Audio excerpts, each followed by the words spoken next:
اللہ رب العالمین نے حسن سلوک کا حکم دیا ہے قرآن مجید میں، تو حسن سلوک کا مطلب یہ ہوتا ہے کہ بندہ ہمسائے کو تحفے تحائف بھیجتا رہے، ہمسائے کی جو ہے نا حالات کا جائزہ اور خیال رکھتا رہے کہ ہمسائے کہ گھر میں کس چیز کی کمی ہے، اس کو کس چیز کی ضرورت ہے، وہ بیمار تو نہیں ہے، اس کی بیمار پرسی کرنے کے لیے جائے، اس کے حالات کا جائزہ لیتا رہے۔ حالات کا جائزہ اس لیے نہیں لینا کہ اس کے پاس کیا کچھ ہے اور مجھے پتہ چلے اور میں حسد کروں اس کے ساتھ، اس لیے لینا کہ کسی چیز کی کمی تو نہیں ہے تاکہ میں اس کی کمی کو پورا کر دوں۔ اگر ہمسائے کو کسی چیز کی ضرورت ہے تو ہمسائے پر لازم ہے، یہ حسن سلوک میں داخل ہیں، وہ اس کی ضرورت کو پورا کرنے میں اس کا تعاون کرے۔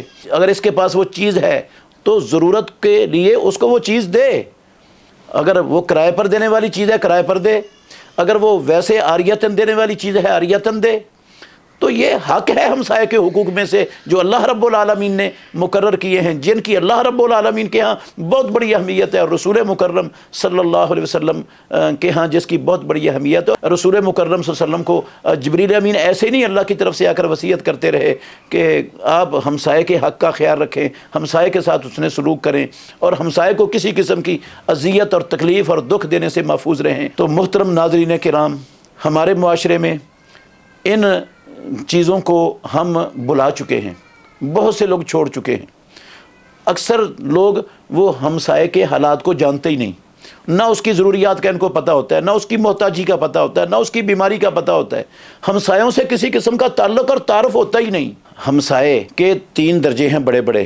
سب سے پہلا وہ ہمسایہ ہے جو مسلمان ہمسایہ ہے اور قریبی رشتہ دار بھی ہے۔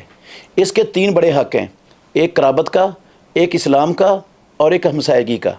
اور ایک ہمسایہ ہے جو مسلمان ہے، رشتہ دار نہیں ہے، قریبی رشتہ دار نہیں ہے، اس کے بھی 2 حق ہیں، ایک ہمسایہ ہونے کا اور ایک مسلمان ہونے کا۔